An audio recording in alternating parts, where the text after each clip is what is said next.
درود بینندگان عزیز. بخش نوبتی برنامه خبری پیام نیوز را آغاز می‌نماییم. اینک متوجه باشید به سرخط مهمترین خبرهای روز. همسر و پسر محمد علی حید از طرف مقامات امنیتی بازداشت شدند. انفجار پل بین افغانستان و تاجیکستان. باز یک اتهام تجاوز به دیپلمات تاجیک.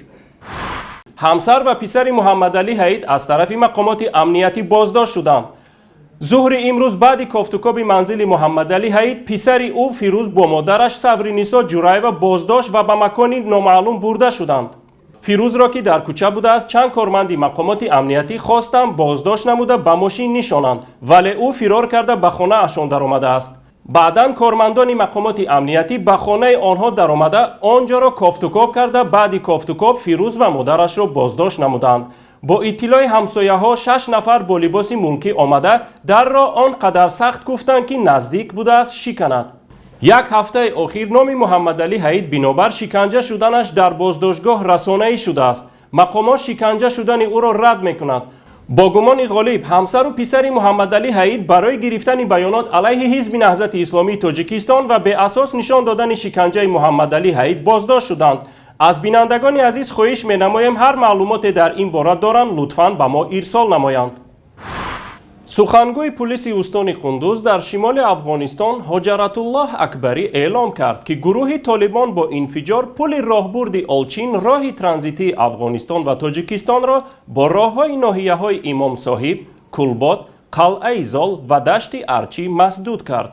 پل آلچین به عنوان راه ترانزیتی افغانستان و تاجیکستان 300 متر طول داشته، روزانه صدها خودروی باربری و مسافرکشانی از آن عبور می‌کردند.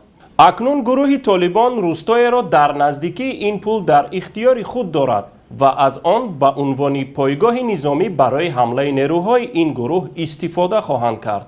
وضعیت بیخی خراب است، وضعیت وخیم است که دولت کو دیگر کو باخصاص کو پرسان چهار طرف بند است، راه خانواد بند است، چهار طرف بند است، بچه‌های مردم نمیره، اولاد مردم نمیره، پای پاک در مداری است. ملت یک نه جان تن نمیتفهمی. گزارش های رسیده حاکی از آن است که همکنون دهها خودروی تاجران در دو طرف این پل متوقف شدند. با تخریب شدن این پل صادرات سمنت از تاجیکستان به افغانستان که در بازار قندوز جای سمنت پاکستان را گرفته بود باز ایستاد. مقامات افغانستان میگویند این کار با سفارش پاکستان انجام شده است تا پیش راه سمنت تاجیکستان گرفته شود. کمیته دولتی امنیت ملی تاجیکستان هم امروز از زد و خورد بین سرحدبانان این نهاد با طالبان خبر داد که در نتیجه آن 2 نفر عضو حرکت طالبان کشته شده است.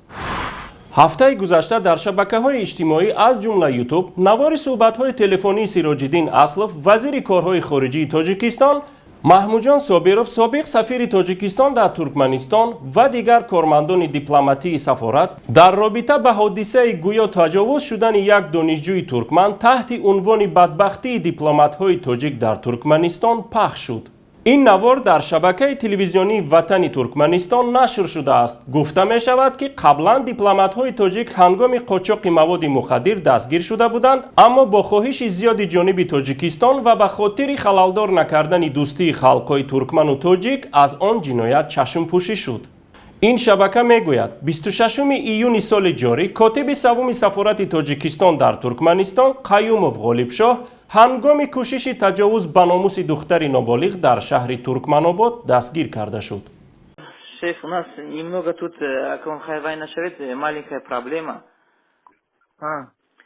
این غالب همون مسئله وای با یک مسئله اقتصادی و مسئله ماشین با وای با رفته بود چارجو با.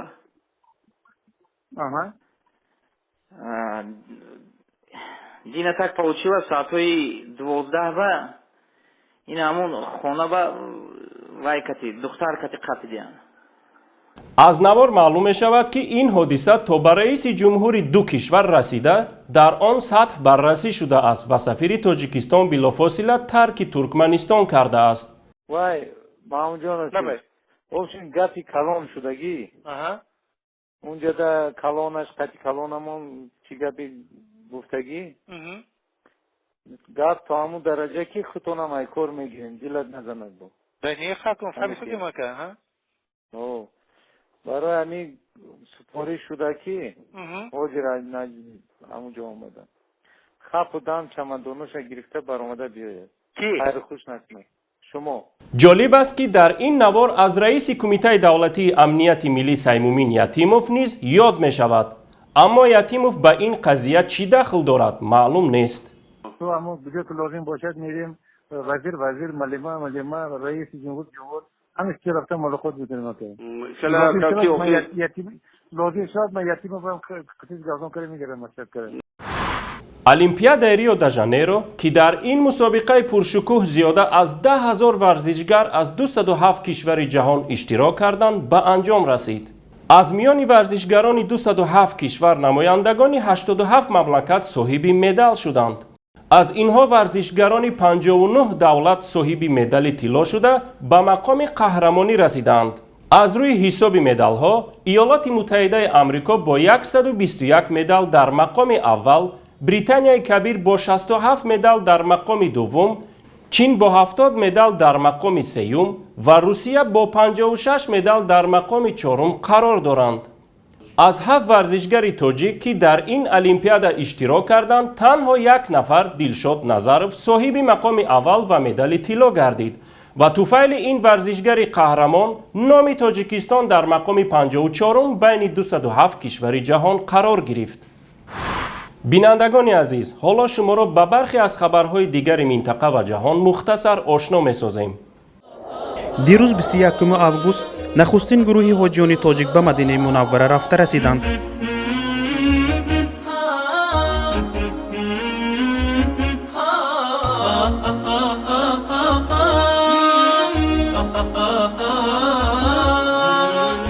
حاجیان تاجیک در مهمانخانه های اطراف حرم که اطراف مسجد نبوی جایگیر شدند. امروز این گروه حاجیان از موضع های تاریخی مدینه منوره از جمله مسجد قبا، مسجد قبلتین، کوه احد و امثال آن دیدن کردند. طبق نقشه سفری زایران تاجیک تا 5 سپتامبر ادامه می‌کند. بازگشت حاجیان تاجیک از سفر حج در نظر است که 17 سپتامبر آغاز شود. الحمدلله الذي اکرمنا. ما یکی از اولین شرکت‌های استقبال گرنده حاجیان در مدینه منوره هستیم و اینک در استقبال اولین گروه زائران در مدینه منوره در فرودگاهی به نام شاه محمد ابن عبدالعزیز قرار داریم. زیر برنامه مهمان خدا که با ابتکار وزارت حج برای زائران خانه خدا تشکیل شده است، از حاجیان استقبال می‌کنیم. ما خدا را سپاس می‌گوییم که شرف استقبال زائران خانه خدا نصیب ما شده است.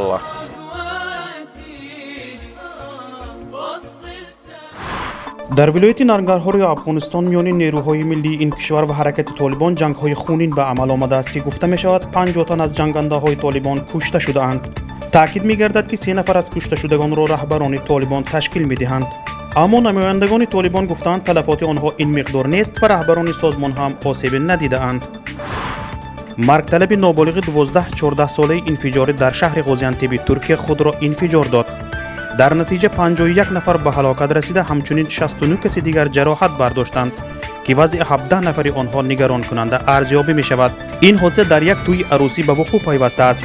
پرزیدنت ترکیه در اظهاراتش این حادثه را کار دست دولت اسلامی گفته است. شهر غازی‌انتب 64 کیلومتر دورتر از سرحد سوریه در جنوب ترکیه واقع می باشد. اینجا به پایان برنامه خبری پیام نیوز رسیدیم. برایتان خبرهای خوش و سرور زندگی را تمنا می نماییم. تا بخش نوبتی، خدا نگهدار.